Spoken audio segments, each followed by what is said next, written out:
Pessoal, é isso. Vamos começar a aulinha da gente. Então, hoje a gente começa o conteúdo de oftalmologia em caninos e felinos, certo? A aula está projetada aqui porque tem algumas imagens. E aí, eu acho que fica melhor ver grandão, certo? Como vocês vão ter acesso a isso no YouTube depois, então, se quiser depois ampliar lá a imagem, fica de boa. Mas aqui, como está na sala, fica massa aqui. Depois, qualquer coisa, se precisar escrever no quadro alguma coisa e desenhar lá no quadro, a gente vai desenhando, fica bonitinho. Certo? Não tem muito mistério. Bom, oftalmologia, ela é hoje uma das áreas mais promissoras na medicina veterinária, na clínica de cães e gatos, com certeza. Mas não somente clínica de cães e gatos, né? Porque não é só cachorro e gato que tem olho. Né? Cavalo tem muito problema? Tem. Nos esportes equestres aí, vira e mexe. Um outro cavalo tem algum problema, principalmente vaquejada, principalmente pega de boi no mato, até na lida do trabalho, do dia a dia. Né? Bovinos tem problema também. Óbvio, população de animal que seja destinada a corte. Nem sempre se vão tratar afecções oftálmicas crônicas, porque, na verdade, eles não chegam na fase da vida para levar esse desenvolvimento. Mas uma outra alteração que leva a algum desconforto é óbvio que o produtor tem que fazer algum tipo de manejo. Tá, mas aí eu só estou contextualizando com o pessoal de grandes para eles virem para cá, para eles pousarem aqui para a gente, certo? Já nos cães e gatos, são animais que vivem bastante tempo, né? Mesmo os molossos que vivem menos tempo, 6 a 8 anos, né?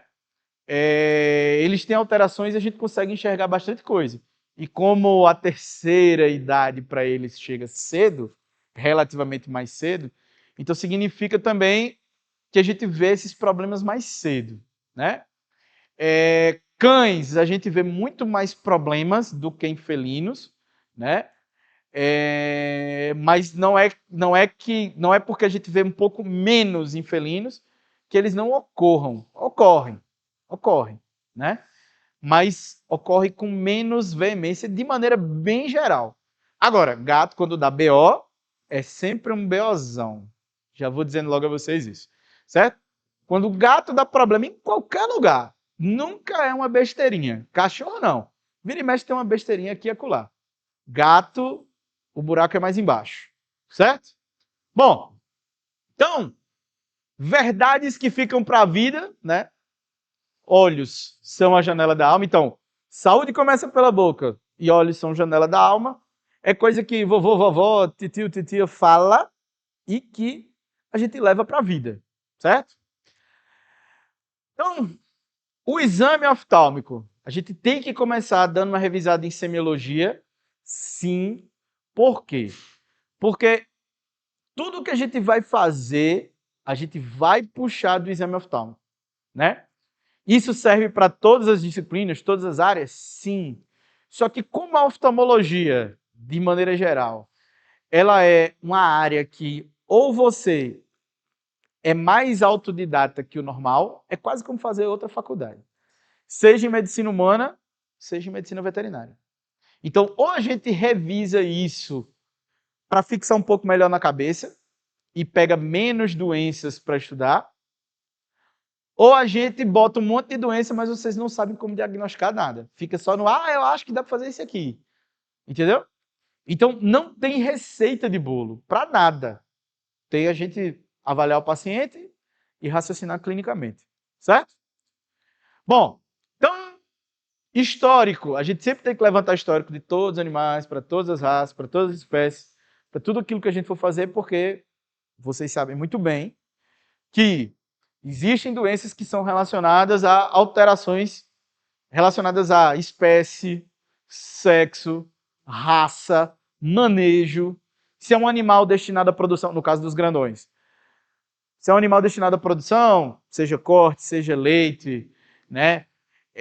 Seja um animal que é pet, então toda e qualquer alteração oftalmológica pode ter correlação direta com isso, pode, tá? Então é importante a gente identificar a espécie, a raça, a idade, pelagem.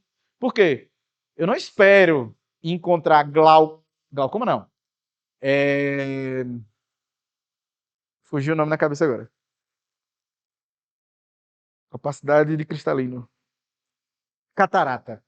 Catarata. Eu não espero encontrar catarata no mesmo nível de ocorrência em felinos como eu espero encontrar em cães, por características específicas dele. Depois a gente entra. Quando chegar em catarata, a gente fala, certo? Mas eu não espero encontrar tanta catarata em felinos como eu encontro em cães, certo? E principalmente a principal suspeita, paciente diabético com catarata. A gente encontra muito mais nos cães e praticamente quase nada em felinos, certo? Tem um motivo? Tem um motivo. Vai ser nessa aula? Não. Mas é só para vocês entenderem que a gente precisa fazer essa identificação e separar as coisas para poder direcionar o raciocínio. O cérebro da gente, com relação à informação, ele funciona em setores. Então, a gente, quando faz isso, a gente separa a nossa cabeça para puxar gavetinhas específicas, certo?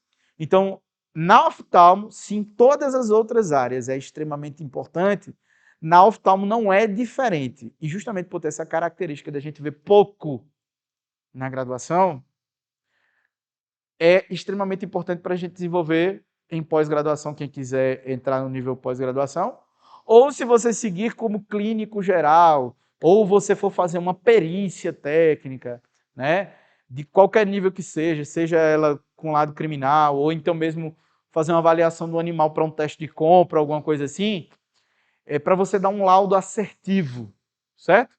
Tá vendo que não é só sobre clínica médica de caninos e felinos? É para todas as áreas? Beleza. Então, a gente sempre vai fazer anamnese, por quê? Porque para todos os pacientes a gente tem que fazer, né? A menos que a gente resgate esse animal, aí é outra história. Mas, anamnese com queixa principal, duração da doença, porque tudo isso aqui, todas essas alterações aqui, se tem déficit visual ou não, servem para a gente determinar prognóstico e ir avaliando o paciente no decorrer do tempo. Oftalmologia não é um negócio que a gente começa a tratar e esquece. Não é, faz um colírio e vai para casa. Dane-se. Não, não é assim. A gente tem que fazer e tem que acompanhar, certo? Por quê? Do mesmo jeito que o animal pode chegar com... Nunca subestime a oftalmologia. Do mesmo jeito que o animal pode chegar com um problema pequenininho e facilmente resolver, por muitas vezes esse problema pequenininho, por um detalhe mísero, vira um problema gigantão, seja porque o paciente fez alguma caca, beleza, seja porque o tutor fez alguma caca e não seguiu as suas orientações, ou seja porque você deu orientações erradas, ou eram orientações faltantes, ou até mesmo me administrou fármacos de forma errada. Certo? Exemplo, paciente com úlcera de córnea fazendo uso de corticosteroide, oftalmo, né? Colírio. E sistêmico interfere? Interfere. Menos, mas interfere. Tá? Então, tudo isso é extremamente importante. Certo? Toda a nossa aula está em quais livros? Quais? Livro de Clínica Oftalmologia da professora Angélica Safatli é um. O Slater, que tem lá a cirurgia, tem uma parte de oftalmo, é outro, certo?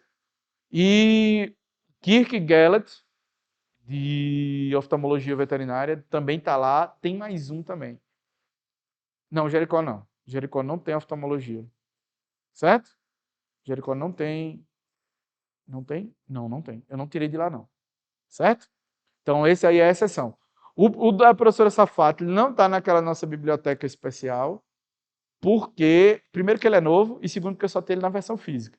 Né? Eu nunca nego para vocês conteúdo e tudo mais, mas esse realmente eu não tenho para poder ceder na nossa biblioteca especial. Mas o Slater tem na biblioteca virtual da UFPB, o Kirk e Gellert eu acho que tem na biblioteca virtual da UFPB. Então, todas... Oi? Mas na biblioteca da gente tem. Naquela nossa. Certo? A da ilegalidade. Ah, ladrão. Na sessão reservada. É isso aí, Harry Potter. Bom, olha lá o óculos do Harry Potter. Então vamos lá. Material básico. Isso aqui, quem quiser atender oftalmo, inclusive é uma área, não somente porque a professora titular da disciplina, que não está aqui, estou eu aqui no lugarzinho dela, beleza, mas Não só porque ela é oftalmologista, mas porque é uma área que muita gente não quer estar. Então, é uma área muito boa para trabalhar. Então, eu já passo essa listinha de material, porque, cara, quem quiser começar a se enveredar por isso aí, meu irmão, é uma área muito boa de especialidade. As especialidades veterinárias vêm crescendo muito, e a oftalmologia é uma das que mais crescem. Então, ter noção dos materiais básicos é óbvio. É importantíssimo, porque você precisa ter para você trabalhar, certo? Então, fita de shimmer, essa bonitinha aqui, ó, para fazer teste lacrimal de shimmer, para avaliar produção lacrimal. Fluoresceína, seja ela fita, que é essa daqui, ó, ou colírio, certo? Problema do colírio. Colírio de fluoresceína, o corante fluoresceína é um ótimo, excelente meio de cultura. Principalmente para a bactéria chamada Pseudomonas. E tratar ceratites ou conjuntivites relacionadas com Pseudomonas aeruginosa é um problema. Quem gosta de microbiologia sabe por quê. É uma bactéria que ela tem uma avidez à resistência assim bem pauleira. Por mecanismos diversos. Sou da área de microbiologia? Não. Por isso eu nem me atrevo quais são esses mecanismos. Pode ser por bomba de efluxo e tal. Eu só sei que é uma bactéria pauleira. É aquela, o clínico é o cara que sabe bastante coisa, resolve tudo, mas não sabe tudo. O patologista, o microbiologista, ele sabe tudo, não resolve nada, né? Beleza, então é aquela. Tá, eu sei que é Pseudomonas, mas o mecanismo que ela faz de resistência, realmente não sei. Não sei. Pergunte para o pessoal da microbiologia. Mas, de qualquer maneira, isso aqui para a gente significa o quê? Que se eu usar fita, é fita de uso único. Ou seja, não me inventem de, na vida, fazer a pobragem. A gente faz algumas pobragens, beleza, tudo certo. Mas não me invente de, na vida, fazer a pobragem. Olha as pobragens. A galera abre aquele negócio que foi selado a vácuo, que foi esterilizado com radiação e tudo mais, aí ele abriu. Pá, aí o que, que ele faz, ou ela faz? Pega a fitinha e pá, corta no meio. Não faça isso.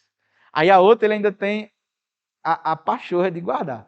Não faça isso. Seu diploma vale muito. Ou então, outra coisa que ele faz também, ou ela faz também, é pegar a fitinha, usou num olho para economizar outra, aí usa no outro olho. Não faça isso. Cada fitinha para cada olho, usa ela do jeito que tem que ser utilizada, terminou, joga fora. Mesma coisa para fita de shimmer. Certo? Tem como usar de humano? Tem fita de shimmer de humano, tem fita de shimmer, não é fazendo propaganda, mas fita de shimmer da Drogavet, assim como tem fita de fluoresceína de humano e fita de fluoresceína da Drogavet. Precificar isso é muito simples. Minha gente, você compra uma caixa lá com 200, ou seja, são 100 kits teste a R$ 200, ou seja, cada kit teste sai a R$ 2 cada um. Meu amigo, você vai morrer por causa de R$ 2 por paciente? Cobre! Cobre! A consulta é 90, então bota lá 94. Ei, né? Não existe margem 100%. Margem é sobre o preço de venda, mas a aula não é de matemática financeira.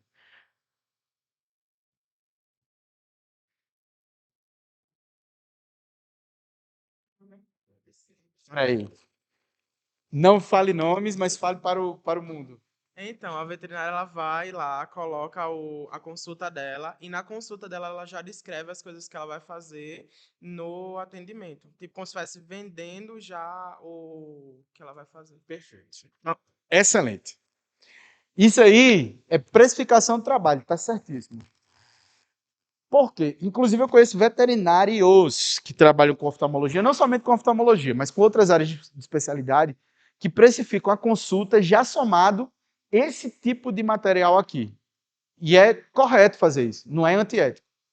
Por quê? Justamente porque você utiliza o máximo de exame necessário para todos os pacientes e você só cobra aqueles que são a mais.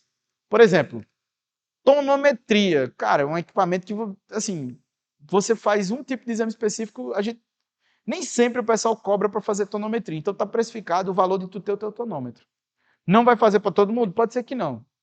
Ou pode ser que você faça para a gigante maioria. Agora, por exemplo, se você for fazer uma ultrassom oftálmica, opa, não, peraí. Aí essa você precifica por fora. Não entra aqui, não entra aqui.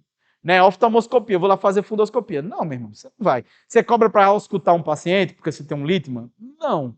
Já está incluso no valor da tua consulta. Então, consulta de especialidade ela é justamente mais cara porque ela requer um grau maior de informações e, por vezes, a avaliação básica do paciente exige esse tipo de material.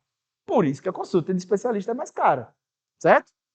Eu conheço pelo menos um veterinário próximo daqui, que alguns de vocês sabem que é, mas eu não vou dizer o nome, porque isso aqui vai para o YouTube. Não, 2. Em João Pessoa, que a consulta dele é bem carinha, mas ele tem tudo isso aqui, já está incluso fazer quase tudo, exceto esses exames especiais, né? Oftalmologia, ultrassom oftálmico, outras coisas, mas tipo, fazer uma fundoscopia, fazer uma avaliação do paciente com a lâmpada de fenda, não. Já está incluído, já está incluso no valor da consulta dele, certo? Ele já precificou consulta e material. E é assim que se trabalha, certo? Então, fita de shimmer, fita de fluorescina, não faça isso. Não faça pobragem. Porque quando você faz isso, é o seu diploma que você põe em risco, certo? A fita estéreo então ela é de uso único, certo? Não faça pobragem, tá? Tem gente que utiliza muito na medicina de emergência não, de guerra. Utiliza o papelzinho filtro de café? Tem. Posso fazer? Posso, numa situação de excepcionalidade. Excepcionalidade. Certo? Vou ficar ensinando aqui com papelzinho de café? Não, claro que não. A gente está na universidade para aprender o bonito. Certo? Medicina de guerra é na guerra. Vocês estão na guerra? Não, vocês estão no Brasil, não estão na Ucrânia. Então, não façam medicina de guerra, façam medicina veterinária. Certo? Essas outras coisas aí vocês vão aprendendo com a vida. Aqui não. Tá? Solução fisiológica e gase. Por que eu estou dando ênfase a gase? Evitem, ou melhor, não usem algodão, bolinha de algodão, para estar limpando o olho, porque solta fiapinho. Quer fazer o teste? Limpa teu olho com bolinha de algodão, certo? Se a tua pele, que é lisinha, retém um pouquinho dos pelinhos do algodão, imagine a pele da pálpebra dos olhos dos cães e dos gatos. Tem bastante pelo, vai reter aquilo ali, e vai ficar aquele troço ali futucando o olho do cachorro, futucando o olho do gato. É bacana? É, óbvio que não. Colírio anestésico.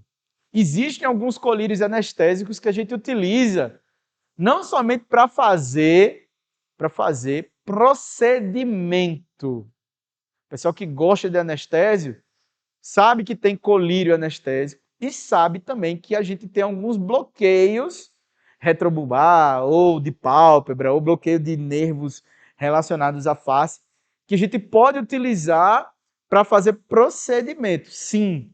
E tem colírio anestésico que a gente utiliza também para fazer a avaliação semiológica do paciente, certo? Então, é um material que a gente precisa ter? Precisa ter. Colírio anestésico para fazer o quê? Tonometria, por exemplo. A gente dá uma leve anestesiada no olho para fazer a tonometria, evitar que o paciente fique puxando a cara, porque a gente está lá cutucando o olho dele com tonômetro, certo? Seja o Schultz, seja um tonômetro de rebote, né? A gente vai utilizar esses equipamentos e vai utilizar colírio anestésico. Ou seja, dá para fazer pobragem aqui? Não dá. E qual pobragem? Fazer diluição, não inventa de fazer diluição de anestésico, que é para fazer por via injetável, diluir e pingar no olho do cachorro. Por quê? O veículo do injetável, por vezes, na grande maioria das vezes, é diferente do veículo do colírio. O colírio é um preparado estéreo e o injetável também é um preparado estéreo. Só que o injetável toda hora tem alguém lá futucando. Tá. E o colírio, espero que guardem muito bem o colírio para não estar contaminando, né? Colírio bem armazenado dura ali seus 15, 30 dias. Tem deles que duram. Tem deles que duram menos porque a pessoa atende mais animal. Beleza, mas é um planejamento seu com relação ao que você compra, ao que você mantém de estoque. Isso aí é empreendedorismo, certo? Colírio midriático. Galera que usa óculos aí, já foi fazer exame de vista? Claro que já, né? Não pinga uns negocinhos lá no olho? É horrível, né? Para dirigir, é uma maravilha. Para olhar o celular, não vai olhar o celular. Por quê? Não consegue, né? Midriático. Se utilizam alguns, se utilizam alguns. é importante que a gente olhe muito bem a farmacologia desses colírios. Por quê? Colírios midriáticos e ciclopédicos, eles têm algumas alterações paralelas que eles podem causar. Por isso a APS para vocês. Então, colírio midriático a gente tem que fazer, mas tem que prestar muita atenção em outras alterações paralelas que podem vir por aí. Principalmente por quê? Porque alguns deles, inclusive, são análogos ou derivados, por exemplo, da atropina. E se é derivado de atropina, pode ou não pode interferir na produção de lágrima? Pode ou não pode? Pode, claro que pode. Não somente pode, como vai. Certo? Então, é aquela. Preciso do colírio midriático? Preciso. O paciente tem deficiência de produção lacrimal? Tem. Então, peraí. Provavelmente eu vou ter que lubrificar o olho desse animal por um tempo, já porque ele tem deficiência de produção, e dar mais afinco nos primeiros dias, porque eu utilizo um colírio que diminui a produção lacrimal dele. Beleza, então isso também tem que estar no racional de vocês, certo? Tanto aquilo que eu uso, como aquilo porque eu uso, e os problemas que ele pode causar pelo fato de eu usar. Mas eu preciso, beleza, faz com responsabilidade, certo? Diga lá. Em humano, sim. O colírio midriático, o objetivo de fazer ele é você provocar uma midríase e expandir a sua capacidade de enxergar as estruturas dentro do olho. Então, fazer uma avaliação com mais afinco do cristalino e a fundoscopia. É possível fazer sem midriático? É possível. Mas fica tão bom quanto? Não. Por quê? Quando você colocar lá o oftalmoscópio e meter luz no olho do cachorro do gato, o que vai fazer? Miose. Aí fica mais difícil de fazer uma avaliação mais macro, certo? Você vê, mas é um pontinho. Você podia ver uma janela assim. E você está vendo só o olho mágico, só pequenininho. Certo? Beleza. A gente também tem os equipamentos de iluminação, tem diagnóstico por imagem, tem equipamentos de magnificação e tonometria. Vamos lá. Equipamentos de magnificação. O primeiro deles, lâmpada de fenda. É carinho? É um equipamento caro, certo? Tem um certo custo nele aí. Serve para fazer uma série de avaliações? Uma série de avaliações. Tanto avaliação de estruturas de anexos oculares, não pálpebra. Mas, por exemplo, avaliação de ângulo iridocorneano, algumas avaliações mais intrínsecas de córnea cristalina. A gente pode utilizar a lâmpada de fenda. Lupa, olha lá. Lâmpada de fenda, lupa binocular, certo? Isso aqui é um equipamento de humano e que a gente utiliza na veterinária também, certo? Lá, lupa binocular. A gente utiliza ela é como se fosse um oclão com um grauzão bem pauleira. É uma lupa normal. Ela vai fazer a magnificação das estruturas. Então a gente consegue de longe e tornar aquela imagem mais próxima. E fazer uma aproximação e aquilo que está próximo por conta da lente, aproximar ainda mais. Por isso que chama de instrumento de magnificação. É tornar maior aquela estrutura que é bem delicada e bem pequenininha. Olha lá, lupa de pala, né? Que é uma espécie de lupa binocular também. Microscópio oftálmico. Esse aqui, tanto para fazer cirurgia. Então, por exemplo, tem gente que tem esse equipamento aqui no consultório para fazer atendimento do paciente em consultório. E tem lá na cirurgia, um foco desse lá para cirurgia. Beleza, sem problema. O que está na cirurgia vai servir só para oftalmologia? Não, não. Olha só, tem paciente que tem ureterolitíase e que é bem pequenininho. Dá para fazer isso aí. Ou que tem uma urolitíase, tem um urólito lá, tá obstruindo já a uretra.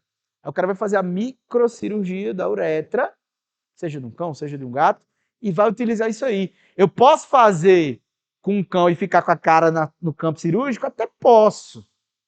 Até posso. Mas eu posso fazer numa posição mais confortável, tendo uma magnificação das estruturas e fazer uma sutura com maior precisão. Eu sou cirurgião? Não. Eu faço cirurgia? Nem a pau Juvenal. Mal é mal Castro. E olhe lá. Né? Olhe lá. Não digo nem que castre, para ninguém pedir, certo? Então, a título de questão, eu nem faço castração. Eu não faço ovarioesterectomia, não faço nada disso. Mas eu sei que para o cirurgião isso aqui serve para caramba, serve. E na oftalmologia, né, para fazer lá, colocar um implante de Armed no olho, vai servir? Vai servir. Para fazer uma cirurgia na córnea, vai servir uma ceratotomia em grade, putiforme, vai servir? Vai servir. Para fazer um flap conjuntival 360 graus, vai servir? Vai servir.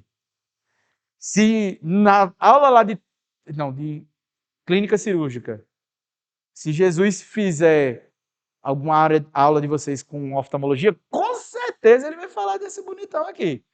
Acredito que Jesus possa ter tido contato com esse equipamento aqui. Eu só vi, nunca mexi, né?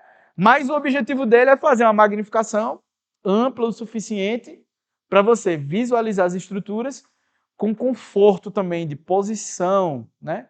Ergonomia, tá?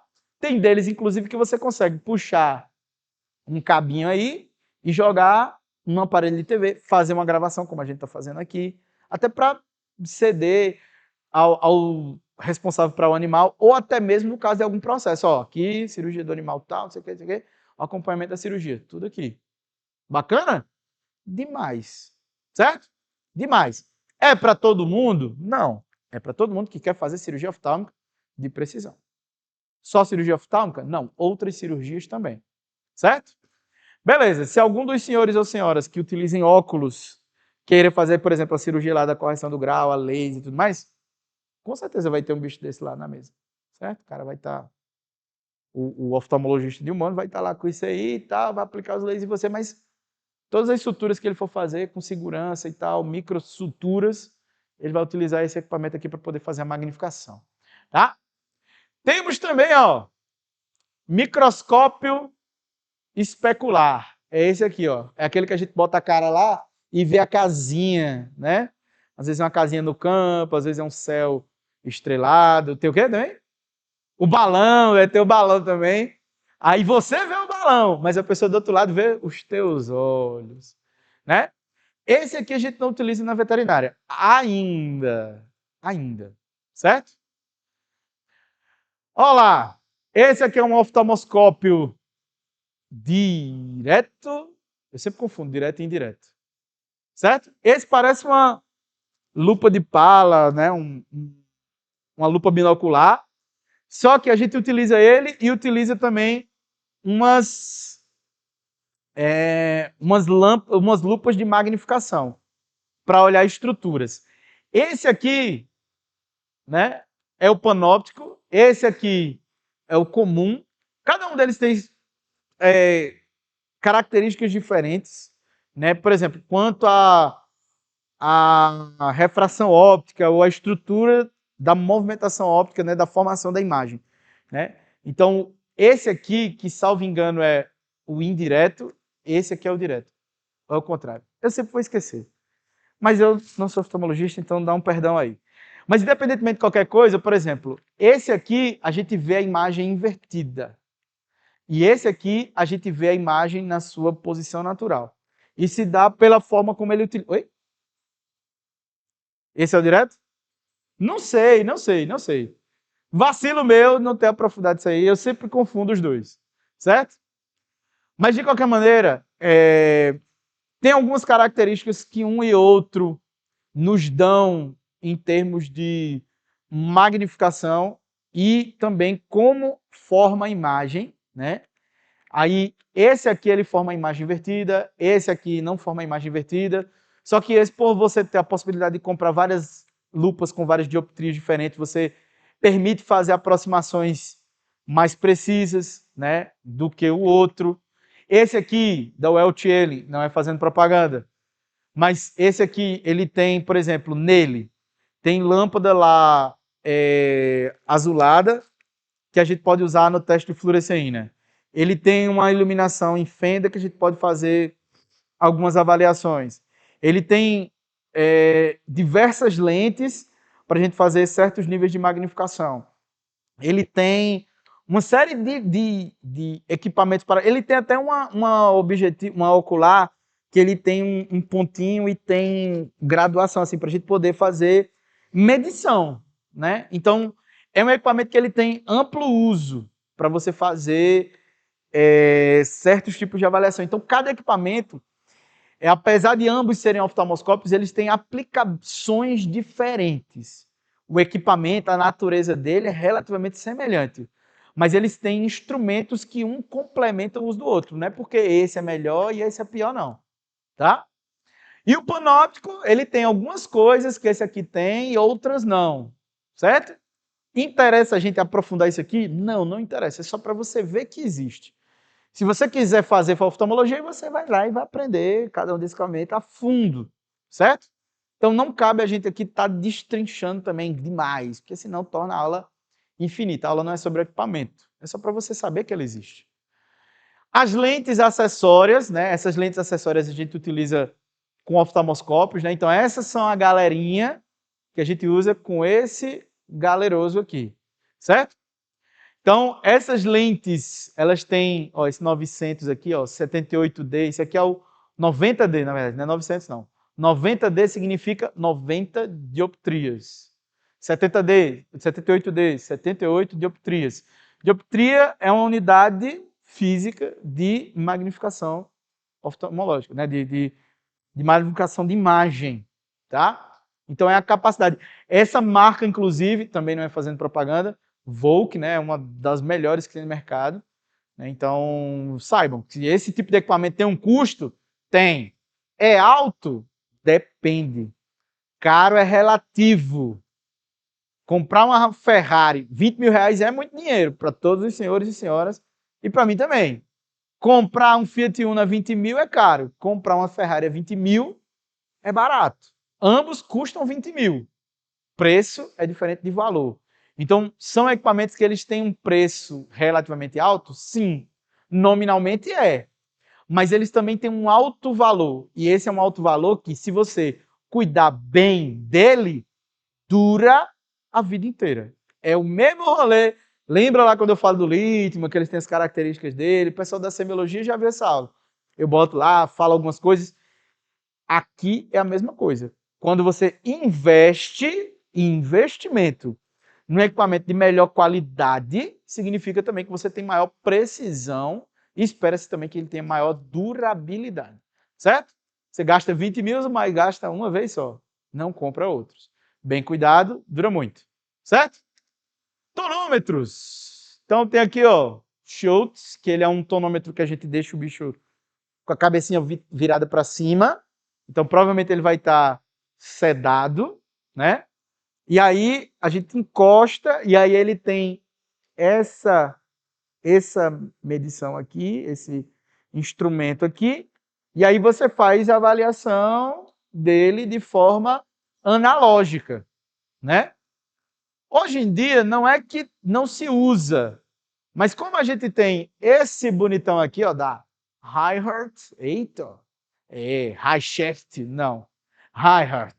Então, Tonopen é um deles, né? Mas tem outros tonômetros que são digitais, tonômetros de rebote, né? Chama tonometria de rebote, tem tonometria de aplanação. Esse aqui é um tonômetro de aplanação. Então, você faz vários toquinhos ali e aí ele faz uma medição. Tem um tonômetro de rebote, que é um equipamento que ele faz, não é você com a sua mão, ele faz o rebote e ele mede. E tem o tonômetro de sopro. Lembra daquela maquininha aqui, ó? Peraí. Essa daqui? Não sei se esse aqui é, mas tem umas maquininhas que você sai dessa e aí vai para logo do lado da outra, ou às vezes está no consultório do próprio oftalmologista e tem lá um negocinho que ele faz um soprinho no teu olho. Aí ele mede também a pressão ocular, tá? Esse equipamento aqui, ele é basicamente para avaliar a pressão intraocular, certo? Então, tonômetro, certo? Tem um desse aqui, inclusive, aí. Tem um desse modelinho aqui, aí no hospital. Eu não sei se é da professora Ívia ou se é do hospital, né? Mas independentemente de qualquer coisa, se alguém quiser ver um tonômetro na Vera, tá lá, tá? Independentemente de qualquer coisa, são equipamentos muito sensíveis à questão de variabilidade mecânica. Então não é um negócio que você joga em qualquer lugar. Usou, limpa, maletinha. Vai transportar na maletinha. Você não vai jogar na mochila e dane-se, entendeu? É um equipamento muito sensível. Por vezes, você vai começar o exame, ele mesmo pede para você fazer uma calibragem. Aí tome tempo você fazendo calibragem. Né? Então é um equipamento extremamente sensível. Tem um valor ali salgadenho? Tem, certo? Mas, se bem cuidado, pode até ser que não dure uma vida inteira. O Schultz dura, certo? O Schultz dura. Esse aqui, por mais que não dure uma vida inteira, mas ele dura muito tempo, certo? Pode até ser que dure uma vida inteira, mas aí eu também não vou apostar muito não, tá? Bom, e os equipamentos de iluminação e diagnóstico por imagem, nós temos as lanternas, né? Então tem lanterna clínica comum, de luz branca, tem essa lanterna azul cobalto, que a gente utiliza basicamente para fazer a avaliação de fluoresceína, com o teste de fluoresceína. Tem essa lanterninha assim? Tem. A gente pode utilizar, não é muito legal, aquela luz negra, aquela pequenininha, oi? Aquela lâmpada de Wood, aquela pequenininha de mão, não é aquela de dermato, não. Pode usar aquela dali? Pode, mas ali é uma luz ultravioleta. Se você usar muito tempo, você detona o olho do cachorro, certo? E a gente pode utilizar essa lâmpada aqui de azul cobalto desse equipamento aqui, que aí é a melhor, certo? Viu? Ó, eu tenho uma lâmpadazinha que eu posso ficar de 2 cliques lá, ou posso, no equipamento que eu já comprei, só essa cabecinha aqui, ela custa uns 2.500. Esse aqui, 1.600 pau. Esse mesmo paletezinho aqui você consegue usar com esse e com esse. E esse mesmo paletezinho você consegue usar com esse e com esse. A diferença, bateria de íon lítio, pilha. Mas é aquela pilha grandona. Tem dela recarregável. E tem aqui bateria de íon lítio. Não, você carrega na tomada, né? Ela não, eu carreguei, não. Mas também tem uma vida útil, certo? Cada equipamento tem uma aplicabilidade diferente, certo? Ok. Então eu tenho a lanterna de azul cobalto, posso usar minha lanterna de azul cobalto, minha luz de azul cobalto lá do meu oftalmoscópio Welch Allen? Posso, claro que eu posso, certo? E aí a gente tem como utilizar essa chamada imagem assistiva, né, que é você tem um equipamento que ele conecta com a internet para quê? Aqui pode ser que seja um oftalmologista? Pode ser que seja. Mas pode ser um técnico treinado a fazer aquele exame parcial para entregar para você para acelerar o teu processo. Todo mundo aqui que usa óculos já foi lá no oftalmologista, óbvio, porque está usando óculos, assim espera. Aí vai, passa por uma pessoa que faz, pode ser um técnico, optometrista, pode ser um técnico de enfermagem, pode ser inclusive uma enfermeira. Pode, sem problema nenhum. Isso diminui a qualidade? Não, acelera o processo para o oftalmologista. Então tem 100 pessoas, mas aí tem uns 49 fazendo coisa aqui, 49 esperando e 2 lá sendo atendidas. Entendeu? Então é aquela.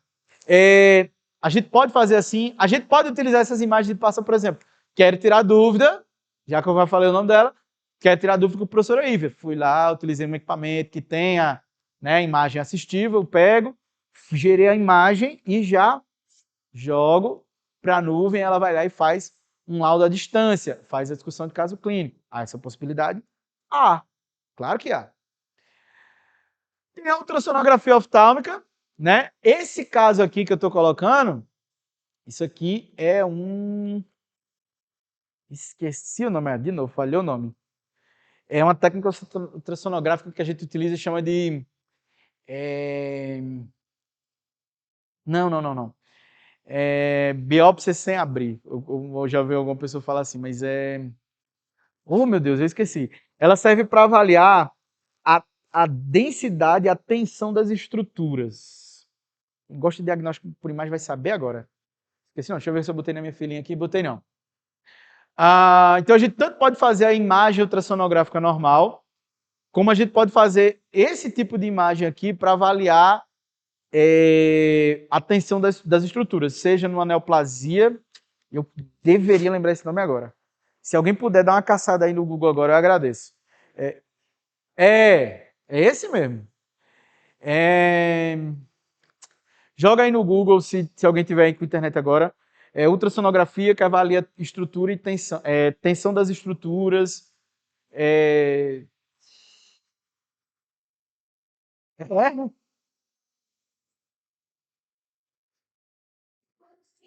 Zero sinal, né? Ah, horrível. Mas depois eu caço esse nome e eu passo para vocês. Vai ficar feio pro YouTube eu botar um negócio que eu cheio de dúvida e não lembrando que é o oftalmoscópio direto e indireto. Enfim, tá lá. Não cobra o nome. Bom, sequência lógica do exame oftálmico. Isso é extremamente importante. Certo? A sequência lógica, ela tem um porquê. Por quê? Porque algumas coisas que a gente faz aqui podem interferir em outros testes. Se você errar na sequência, você interfere em outro teste. Por exemplo, histórico. Tá lá junto da anamnese, beleza. É o primeiro de tudo que eu vou começar. Exceto na emergência, né? A gente vê ali alguma coisinha, faz um papum e vai embora, né? E depois volta e preenche a ficha de novo, ok. Reflexo pupilar e reflexo de ameaça, eu preciso de alguma coisa? Não, eu preciso de lâmpada e mão. Só isso. Beleza, não vai interferir em outras coisas. Aí eu venho para teste lacrimal de Schimmer logo depois. Por quê? O que ele faz? A avaliação da produção lacrimal. Certo? Eu tanto posso fazer o teste lacrimal de Schimmer, como também posso fazer o teste para avaliar a tensão superficial da lágrima. Porque um eu avalio quantitativo e o outro qualitativamente a lágrima, certo? Então, nessa fase eu faço aqui, por quê? Se eu deixar para fazer aqui, o que vai aqui na anestésica e tonometria? Não necessariamente. Não, não, não, não. Eu não vou usar anestésico? Esse anestésico é em formato de quê? Colírio. Aí eu vou avaliar a produção da lágrima depois de aplicar um colírio? Claro que não, porque eu vou ter o colírio mais a lágrima. Elastografia, boa! Então volta lá. Esse. Hã? Ah, onde que eu botei?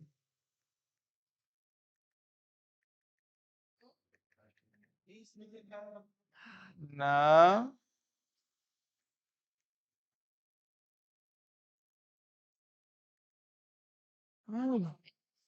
Ah,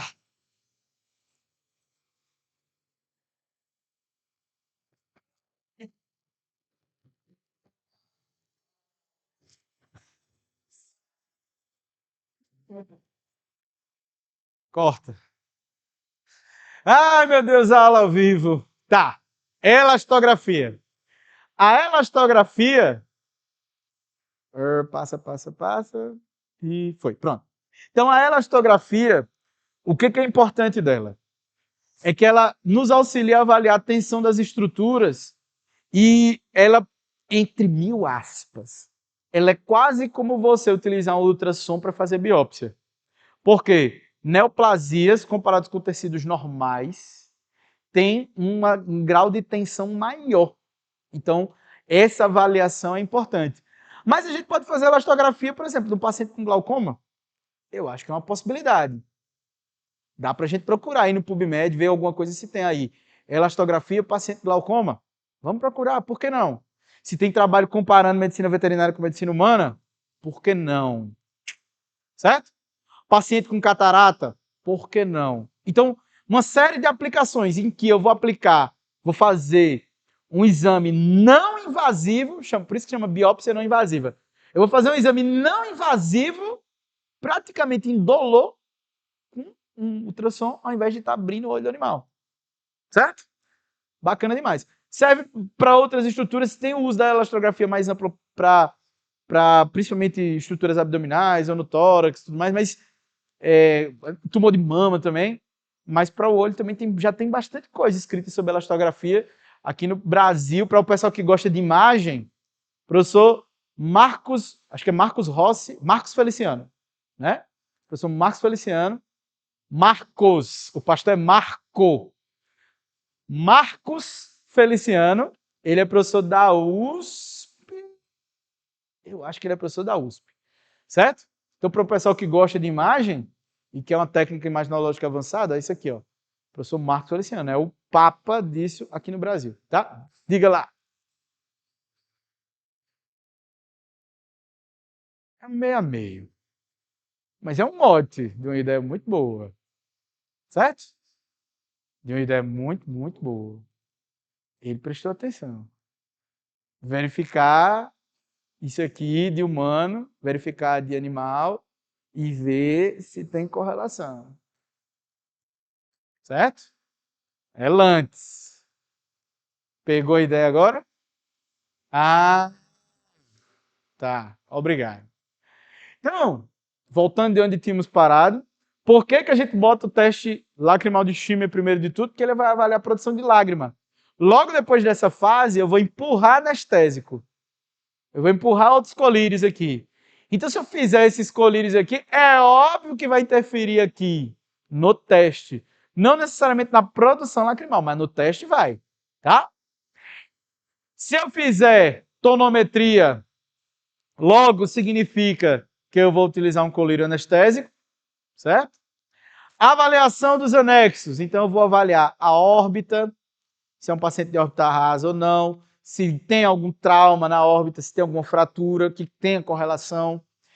Não somente avaliar, nessa fase de avaliar a órbita, a gente está avaliando a face do animal. Porque o paciente ele pode ter um abscesso dentário que, por extensão, faça o paciente ter ceratoconjuntivite seca ou comprima a estrutura, e um paciente com órbita rasa pode, inclusive, fazer exoftalmia. Acontece por demais. Certo? Demais mesmo. E muitas vezes o pessoal fica comendo bola. Ah, o paciente está com ceratoconjuntivite seca, está com ceratoconjuntivite seca, está com ceratoconjuntivite seca. Beleza. A gente vai ver na aula de ceratoconjuntivite seca que uma das principais causas é imunomediada. Aí um paciente com infecção crônica, com abscesso na boca, ele pode ou não pode ter alteração imunológica e, por extensão, ter lá uma infecção secundária a isso. Não uma infecção ou uma alteração secundária em glândula lacrimal, interferir na produção lacrimal. Pode. Assim como o paciente com leishmaniose pode ter inflamação imunomediada de glândula lacrimal e diminuir essa produção? Também pode. Certo? Tudo pode. Se a gente extrapolar um pouquinho mais, tudo pode. Certo? Então, a gente tem que raciocinar o todo para depois chegar no olho. Eu estou avaliando órbita, estou avaliando pálpebra, tem que fazer isso. E como é que avalia pálpebra? Você olha o bicho piscando o olho, ah, beleza. E você pega com o seu dedinho e levemente aproxima. Porque às vezes o paciente ele faz ceratoconjuntivite, tem a órbita rasa e o olho grandão. Aí o que acontece? O olho fecha, mas não fecha todo. Aí fica aquela ceratite assim, ó, em linha assim, ó. Vira uma linha do Equador no olho do cachorro, né? Aí a pessoa fica se perguntando por quê. Pode ser que seja a própria conformação anatômica do animal. Aí a gente pode ser que tenha que manejar com cirurgia, às vezes sim, às vezes tem que fazer alguma outra coisa, beleza, mas independentemente do que eu vou fazer, essa avaliação mínima é você pegar a pálpebra do animal e juntar e olhar. Por quê? Existe não somente essas falhas de coaptação de bordo de pálpebra por conta do olho ser grande, a órbita rasa, ou os dois, mas existe também entrópio, equitrópio. Às vezes, para corrigir um entrópio, você provoca equitrópio. Lembra que eu falei lá no começo? Oftalmologia não é um negócio que você avalia e manda embora. Você avalia e segue avaliando. Certo? Beleza? Beleza. Pálpebra, terceira pálpebra. Tentar expor a terceira pálpebra. Conjuntiva. Abrir os olhos do bicho, puxar, olhar lá atrás, olhar aqui embaixo. Câmara anterior. Como que a gente avalia a câmara anterior? Onde que está a câmara anterior? O que determina o que é câmara anterior e posterior? É? É o... É a córnea? Oi? Sim, beleza. Qual é o limite dela? Oi? Não. O limbo é essa beirinha aqui, entre a conjuntiva bulbar e a córnea. E aí, é essa linhazinha preta antes de começar o coloridinho do olho e a córnea. cristalino. Então, tudo que tiver da frente do cristalino e da íris é câmara anterior. Tudo que tiver para trás do cristalino é câmara posterior. Câmara anterior, eu tenho que avaliar em 2 dimensões. Eu tenho que imaginar, na verdade, em 3 dimensões. Eu vou olhar o bicho de frente e eu vou olhar o bicho seja de ladinho ou por cima. E gato por cima é fantástico, porque o olho de gato, a córnea vai bem lá para frente. Aí a gente consegue olhar assim, ver ó, o cristalino bem bonitinho e a gente vê também a íris bem bonitinha, certo? Retinha assim. Então eu olho o bicho de cima, eu olho o bicho um pouquinho de lado e eu olho ele de frente. Porque às vezes tem fema, tem sanguinho. É na câmara anterior. Aí eu vejo lá a bolinha de sangue aqui, tá, beleza, tá só aqui para fora. Não tá lá para dentro do olho. E às vezes tem fema de câmara posterior, aí eu olho e tá lá o cristalinozão vermelho. Mas o negócio não é no cristalino, é porque o cristalino tá servindo de lente para o que tá lá dentro do olho propriamente dito, certo? Juntinho lá do humor vítreo, certo? Bem dentro mesmo do olho propriamente dito. Não está entre a córnea e o cristalino, certo? Então nosso meridiano aí fica cristalino íris, tudo que tiver para frente é câmara anterior, para trás câmara posterior, certo? Então examinar os anexos, pupila, íris e cristalino.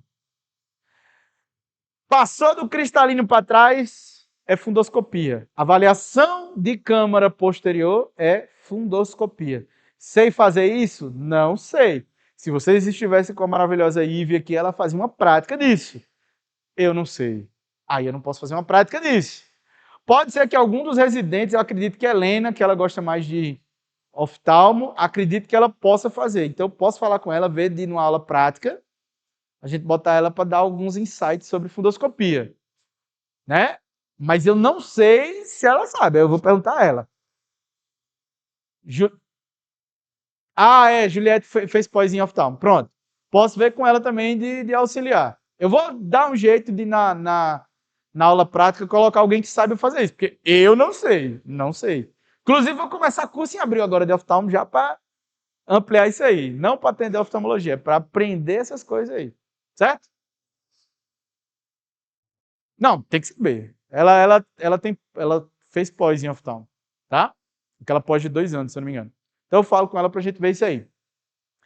Então, avaliação do movítrio, fundoscopia, comidríase e oftalmoscopia. Então a gente faz o oftalmoscópio, faz a fundoscopia, faz a avaliação do que lá no fundo do olho? Tapete lúcido, que é uma estrutura do quê? Não, não, não. Qual a estrutura do olho que enxerga? A extensão, retina. A retina. Então a gente vê lá o tapete e tal, vê a zona tapetal, vê a vasculatura, alterações de vasculatura, microalterações de vasculatura, aumento de tortuosidade, aumento de congestão capilar, já pode indicar, antes mesmo de ter escavação do disco óptico, de que o paciente já tem alguma alteração relacionada, por exemplo, a glaucoma. Sem eu nem ter feito isso aqui. Eu não tinha tonômetro, mas eu tenho um oftalmoscópio. Opa, eu tenho um oftalmoscópio porque eu sou curioso. Beleza. Não é porque eu estou fazendo oftalmologia, não. Vou te encaminhar para um oftalmologista. Ou então tu tá lá, por exemplo, no oftalmologista, agora é você. Você. Foi lá no oftalmologista e ele viu que você tem tortuosidade e tudo mais e suspeita de glaucoma e manda tu ir para um cardiologista. Ó, velho, avalia a tua pressão arterial, vê como é que tá, ou vai no postinho, vê ali a pressão.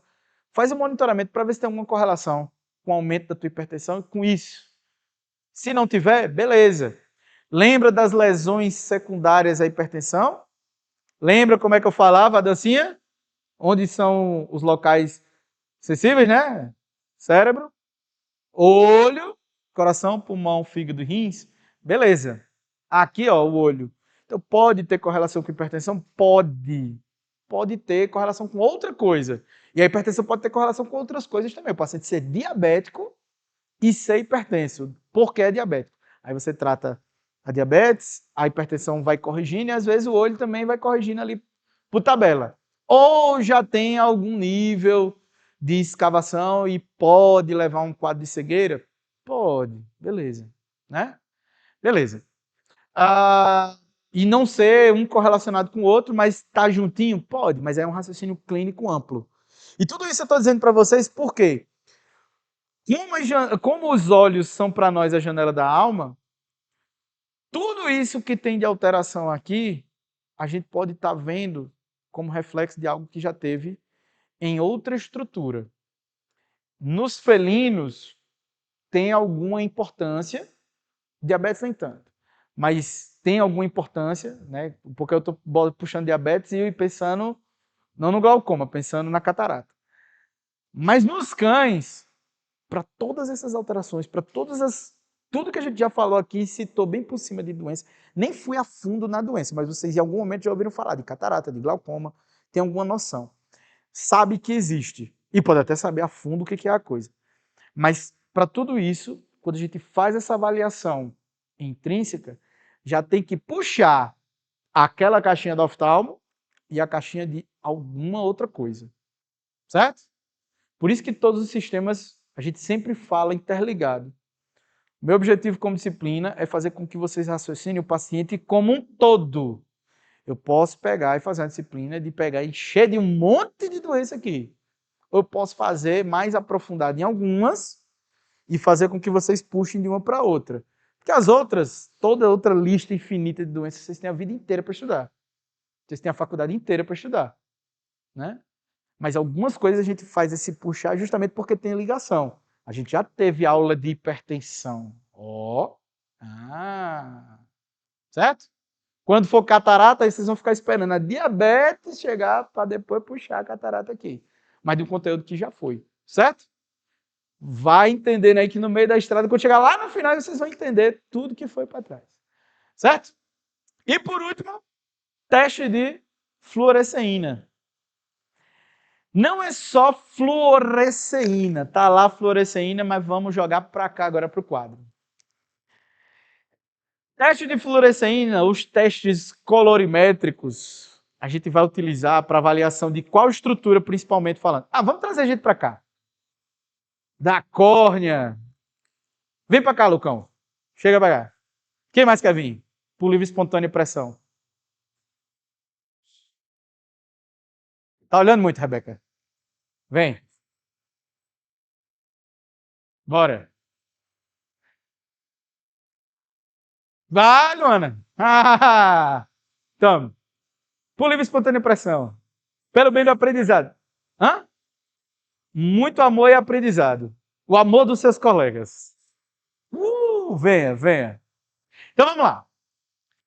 Então, com relação à avaliação dessas estruturas, o que a gente coloca lá, Rebeca?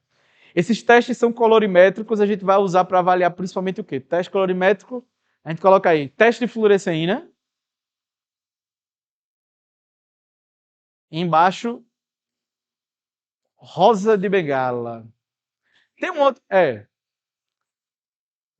Rosa de bengala, ou rosa bengala. Tem mais um outro também, mas a gente fica só nesses dois. Certo? Tá. Esses testes, vai lá, Lucão, bota lá. O que a gente usa para avaliar eles? A gente já vai chegar nisso aí, mas já deixa no quadro. Independentemente de divisão, ambos, a gente faz o que com eles? A gente avalia o que tanto? Tá, então a gente avalia conformação da córnea, beleza, bota lá. Obstrução de ducto nasolacrimal. Certo?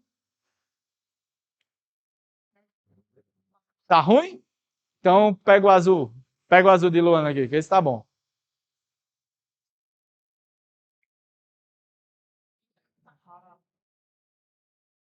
Tá. Então a gente pode avaliar conformação da córnea, a gente pode avaliar ducto lacrimal. Aí tá certo, letrão. Então a gente pode avaliar ducto do naso lacrimal, se tem alguma alteração. O que mais? Tem mais alguma possibilidades que você poderia pensar nisso aí? A cabeça, eu pensei até você, eles são as cabeças escreventes. Sim, tudo isso. Tá bom? Eita. O que mais? Saliva? Por quê? Vou mentir, eu nunca vi nada de saliva com teste de eu não, estou fazendo vocês escreverem. Eu não estou fazendo nada. Isso. Beleza. Então agora, Luana, bota lá agora tu. Fluoresceína. Qual estrutura? Desenha, tenta desenhar bonitinho aí. Tu já imaginou, já viu a anatomia de um olho assim com relação à córnea, as estruturas? Já? Então desenha aqui pra gente aqui. As camadas do olho. As camadas do olho. Se tu souber, Rebeca, também vai ajudando a fazer?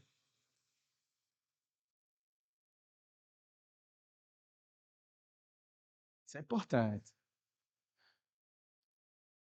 Oi? É, da córnea, na verdade. É só a córnea, não é esse todo, não. Pronto. Quais são as camadas da córnea?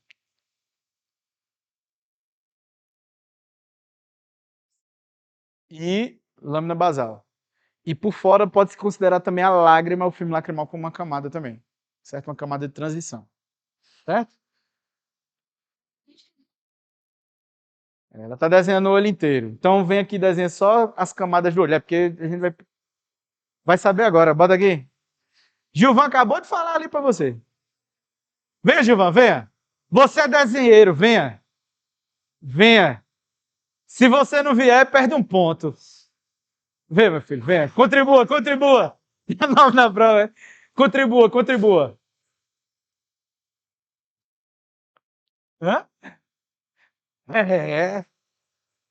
Então, ó, Gilvan fez um corte aqui agora, como se eu pegasse uma secção ali da córnea e tô jogando aqui. Aí vocês têm que imaginar agora 3 dimensões, certo? Como se eu tivesse pego ali, ó, ela tirou uma fitinha, tirou um filetinho lá e jogou como se fosse uma lâmina de histologia. Então, a porção mais externa, né, é o epitélio externo da córnea, tá? Hã? Não, filha, tá bom, tá ótimo. Se eu desenhasse, ficava muito pior. Olha, isso é meu jeito de dizer obrigado.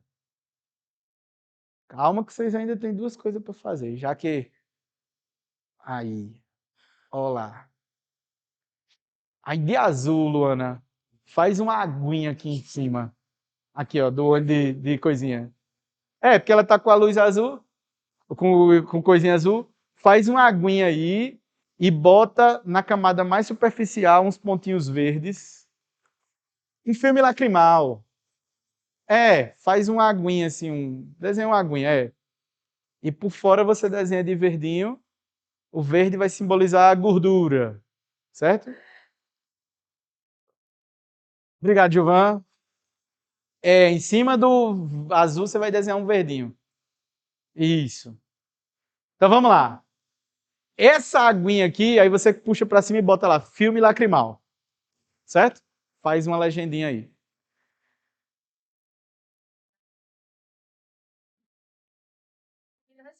Então, ela era miudinha. Vou ter seu nome, então. Mas sou maior do que você. E aí? Tchau. Hã? Eu já sou um pouco maior do que ela. Eu sou o suficiente para ela. Hã? Ah, o verde é a porção lipídica do filme lacrimal. Pode deixar, pode deixar. O azul é a fração líquida e o verde seria a fração lipídica. Certo? Vamos lá, ó. Agora presta atenção. O corante de fluoresceína, Rebeca, ele cora o que dessas estruturas aqui? Não. Não. Isso é extremamente importante.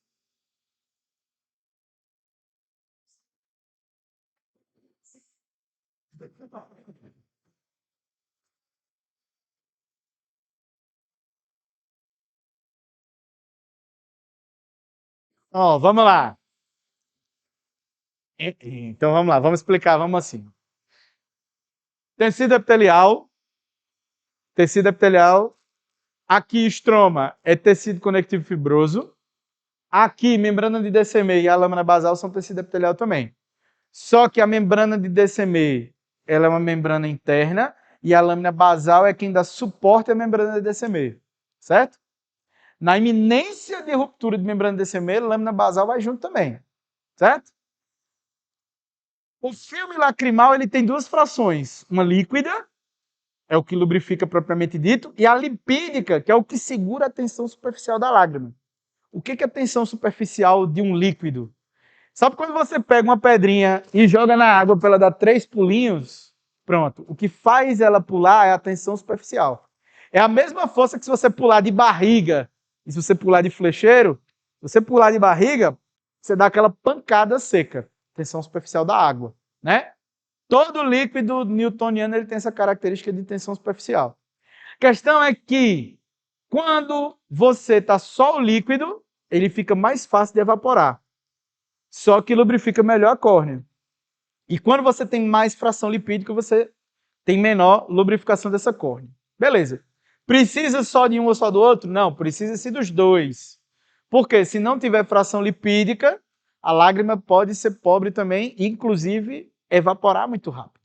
Certo? Beleza. Aonde que o colírio de fluoresceína vai corar? Estroma. Aonde que está estroma? É só essa estrutura.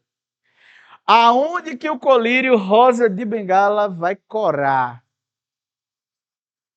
Qual? Não. Tecido epitelial. Tanto aqui como aqui. Se eu tiver uma úlcera que seja aqui assim, ó.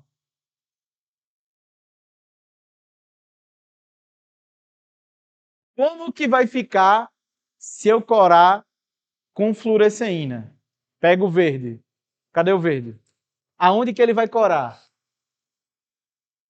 No estroma. Isso. Então ele vai corar aqui assim, ó. Ele vai fazer um pocinho aqui, ó, aonde é o estroma, certo? É aqui que ele vai corar. Aí o outro vai corar, o rosa vai corar. Um rosa de bengala, se a úlcera não chegar até o estroma, ele vai corar aqui. Se a úlcera chegar aqui, deixa eu pegar outra cor, com preto. O rosa de bengala, ele coraria isso aqui, ó. Isso aqui. Ou aqui. Mas não foi até aqui. Agora vamos aproveitar o desenho de Gilvan, ó, úlcera, gigantona. Foi até lá embaixo. Já quase uma decimetocele, certo? Se for rosa de bengala, ele vai aderir aqui na paredinha e ele vai corar aqui embaixo.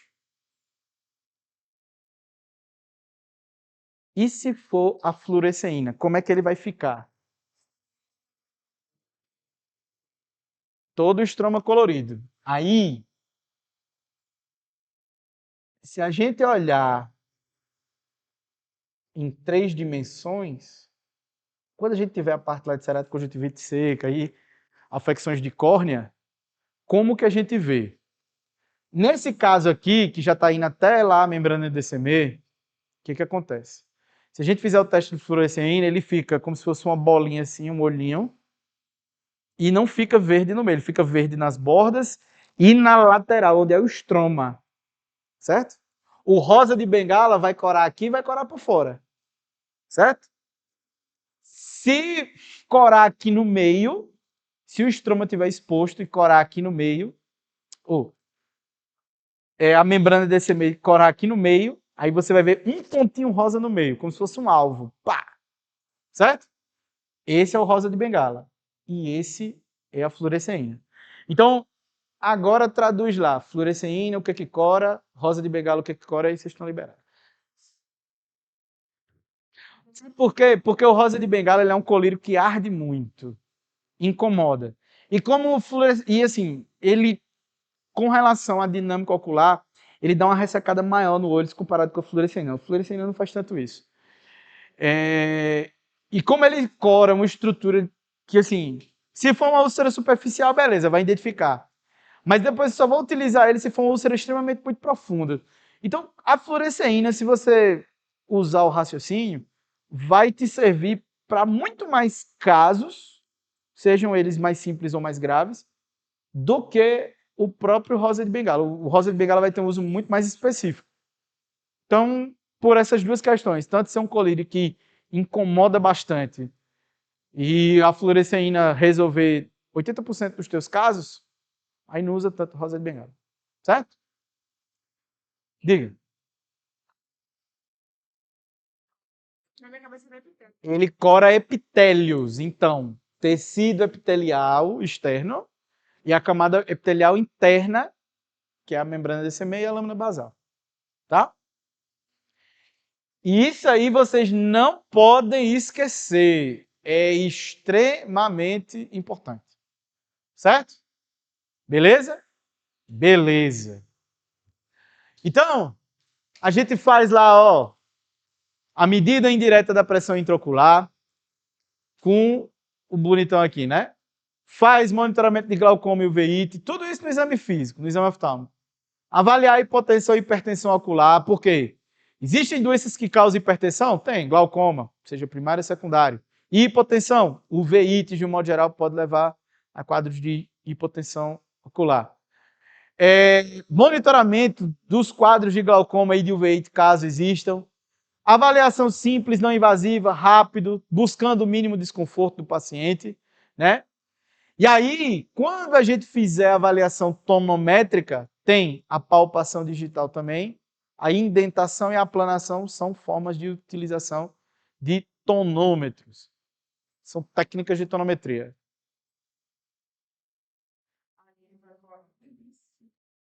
Então, depende do nível de profundidade dessa úlcera indolente, porque a úlcera indolente em MELT, né, que ela forma, nem sempre tem exposição da membrana DCM. Ela não chega a formar DCM metocélio. Se você deixar, vai, né? Se tiver só estroma exposto, vai ficar uma piscina de fluoresceína, certo? Vai ficar uma piscinona de fluoresceína, tá? Agora, caso haja alguma exposição da membrana de DCM, aí acontece de ficar ali pontos rosinha e um verdão, pode ser. E se for uma úlcera indolente, tipo, você tem até uma parte do epitélio preservado e tudo mais, pode ser que você veja uma piscina verde opaca, como se fosse assim, tivesse epitélio por fora recobrindo, mas tem membrana exposta. Aí o colírio adentra, aí fica uma piscina meio cobertinha. Porque a úlcera indolente, ela fica mais disforme, né? É mais feinha, assim, nesse sentido, tá? Bom, anestésicos. Se eu libero... Não, a gente começou 20 minutos mais tarde. Dá mais uns 10 minutinhos a mais aí pra gente terminar tudo, vai. Então, anestésicos tópicos necessários para tonometria. Tem lá proparacaína, né, é um deles. Tetracaína, proximetacaína, né, são alguns fármacos anestésicos que a gente utiliza. Tonometria digital a gente utiliza para fazer a avaliação do paciente, é uma avaliação simplificada, né, do paciente, não é ela que determina, né, pressão intraocular. A gente só supõe que pode estar tendo alguma alteração, mas a gente pode fazer a utilização sim, de tonometria digital para poder avaliar o paciente de forma semiológica menos precisa, mas não menos clínica, né? Tonometria de indentação, que é o Schultz, né? Então, cabeça elevada, pálpebras abertas, córnea paralela à mesa, bota lá e faz a avaliação do paciente do valor do aparelho relacionado com a tabela de calibração do equipamento. Certo? Aí tem lá, ó, tonometria de aplanação, que é o Tonopen, né? A gente faz vários rebotes na córnea, ele faz o cálculo, né? Ele dá o resultado aqui nessa janelinha aqui. 15 a 20 milímetros de mercúrio é o valor normal. Acima disso, hipertensão. Abaixo disso, hipotensão, tá? Avaliação dos olhos e anexos. Avaliar órbita, pálpebra, terceira pálpebra, conjuntiva, câmara anterior, pupila e íris. Então, ó, volume dos olhos, como que está o cristalino, conformação da pálpebra, certo? Se é uma alteração que ela é unilateral ou se é bilateral. A pacificação das córneas está nos dois olhos, mas aqui está mais do que esse. Aqui o olho está aumentado de tamanho, aqui está mais normalzinho. Aqui a pálpebra inferior está mais caídenha, aqui está mais normal. Mas será que ela é normal? Ou é o olho está tão grande que está esticando? Né? Aí não tem como eu dizer por foto, tem que pegar no animal e olhar. Né? Olha lá, avaliação de conformação das pálpebras e cílios, para ver se tem cílio na posição onde ele tem que estar, se tem cílio emergindo daqui de dentro, ou se tem cílio, no caso disso aqui, ó, estou puxando para cima, vejo e tal, mas aqui embaixo eu vejo se tem cílio batendo aqui na córnea. Todas essas três coisas têm nome, distiquíase, triquíase e cílio ectópico. A gente já chega lá, não é agora, certo? Mas é extremamente importante, são causas de alterações nas córneas e formação de ceratocondjuntivite. Olha lá, exposição da terceira pálpebra, avaliação da face bulbar da terceira pálpebra, né? Avaliação aqui, ó, tô vendo não somente conformação, ó, tá inflamado. Aqui, ó, tem uma estrutura adjacente. Olha, o que é isso aqui? Cherry eye, a terceira pálpebra inflamadona, está exposta, né? Então, são todas as avaliações que a gente faz semiologicamente. Cristalino. Então, córnea e cristalino, a gente vê a conformação da córnea, vê se tem alguma alteração de conformação macro. E o cristalino também, por vezes, a gente já observa algumas coisas, né? Tipo, se tem opacificação do cristalino, se a opacificação é na córnea ou se é mesmo nos dois. Então, a gente tem que fazer essa avaliação semiológica antes. Isso aqui é um resumo da aula de semiologia, certo? Você que está lá na monitoria, né? Então, pronto. É um resumão da aula de semiologia. Íris e câmara anterior. Olha lá o porquê que é importante olhar o olho em 3 dimensões. Porque aqui, ó, beleza, está vermelhadão. Posso dizer que é efêmea? Posso. Mas é de câmara anterior ou posterior? E aí? Por quê? Com foto e de frente fica mais difícil de dizer. É? Você está conseguindo ver? É porque essa imagem aí, ampliada assim, agora está mais fácil, está mais difícil.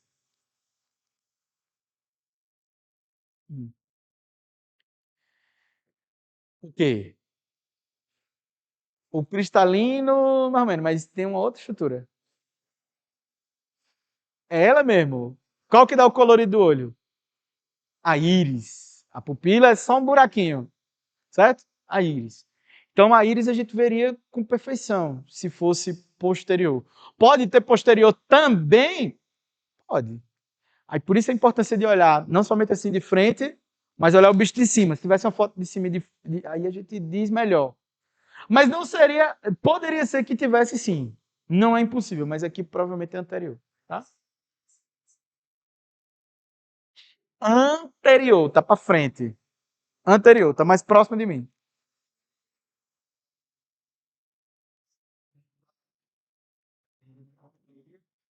Então, mas eu não vou ver aí no anterior, se for muito como esse, eu vejo pouco a íris. Eu tô vendo bem o limbo, olha lá, o pretinho lá em volta. Mas a íris eu não tô vendo tão bem. E o posterior, eu vejo a íris bonitinho, porque o sangramento tá lá no movito, tá dentro da cavidade mesmo, por trás do cristalino. Quando o ifêmea é de câmara anterior, o sangue vai estar cobrindo cristalino e íris. Se for posterior, dentro mesmo da bolinha, do globo ocular, disseminado dentro do humor-vítreo, eu vejo a pupila bonitinha. Eu vejo a íris bonitinha. A pupila não. Eu vejo a íris bonitinha. Ela vai estar lá no lugarzinho dela. Pode ser que tenha os dois? Pode ser. Tipo, num trauma. Pode ser. Tá? Um sangramento, por exemplo, do plexo coroide. Aí sangra para fora e para dentro. Pode ser que tenha os dois, como ele falou. Ok. Mas aqui, a título de estar vendo somente de frente, aqui vamos dizer que é anterior, tá? Vamos afirmar categoricamente que é anterior? É sim. Oi, diga.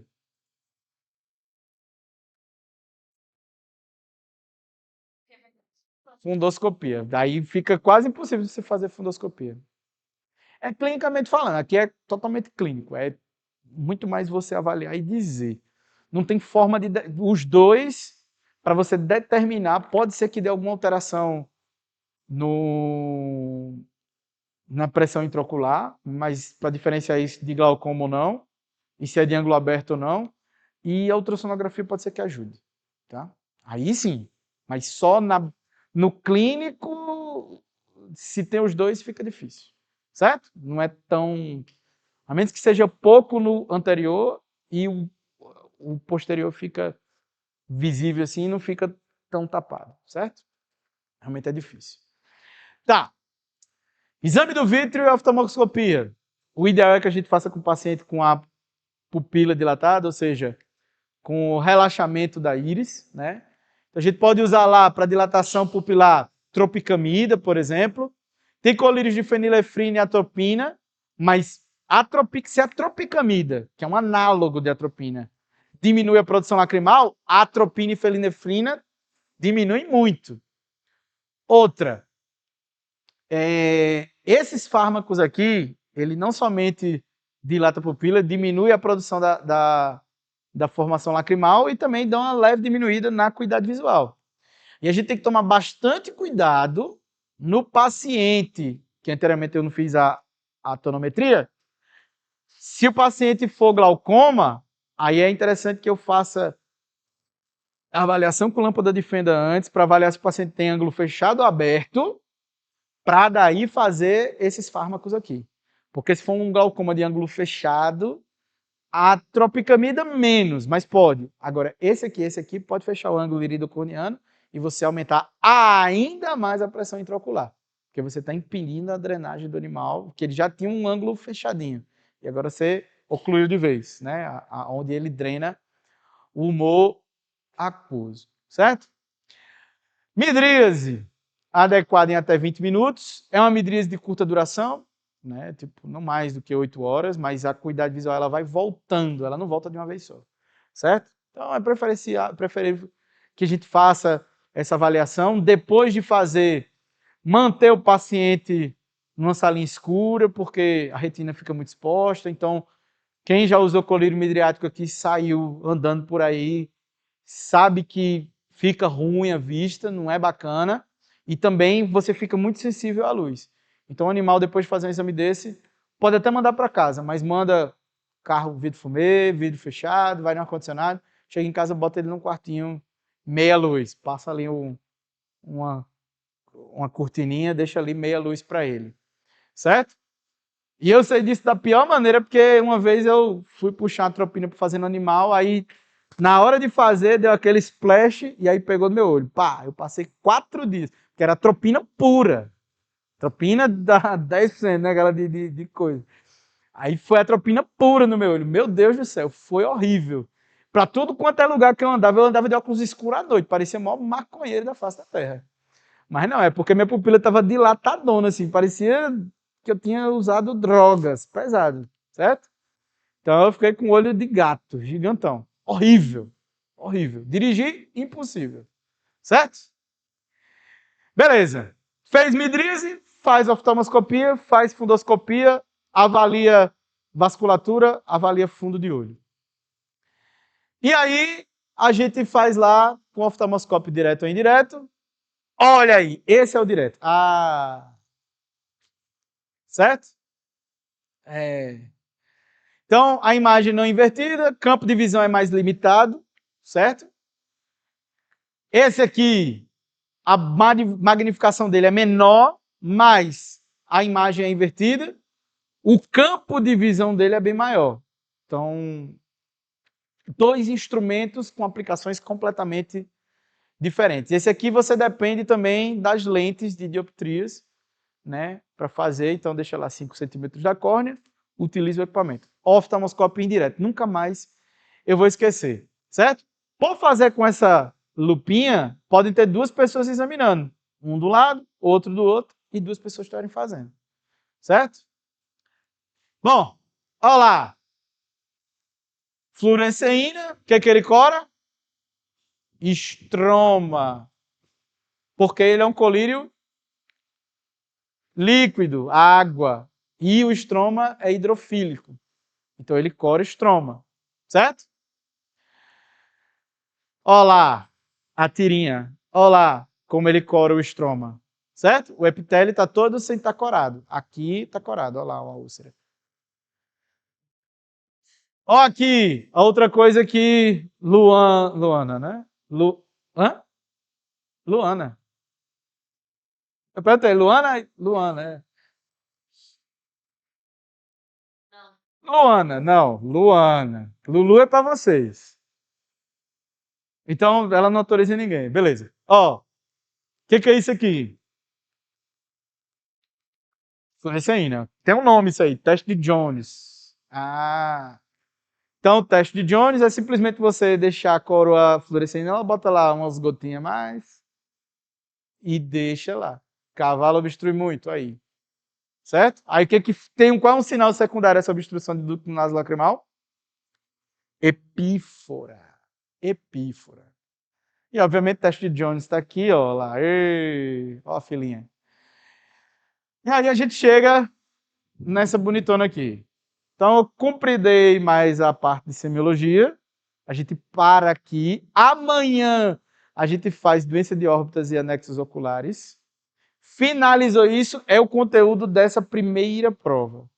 Se não tivesse que fazer as duas coisas, se tivesse tudo, é óbvio que essa parte a gente dava uma aceleradinha, passava bem rápido. Então a gente dá uma compridada só para ficar bonito. Certo? Então amanhã a gente faz doença da órbita e dos anexos oculares. Mas quinta eu quero fazer prática. Aí a prática a gente faz tudo aí da semiologia, ó. Tudo que a gente falou aqui de semiologia, a gente vai na quinta-feira e faz na aula prática. Imprima, pelo menos aí, dividam em grupos, tragam mais de um animal, pelo amor de Deus. Dividam-se em pelo menos grupos de 5 ou 6. E pelo menos um grupo por animal e pelo menos 1 ou 2 fichas por grupo. Preste atenção.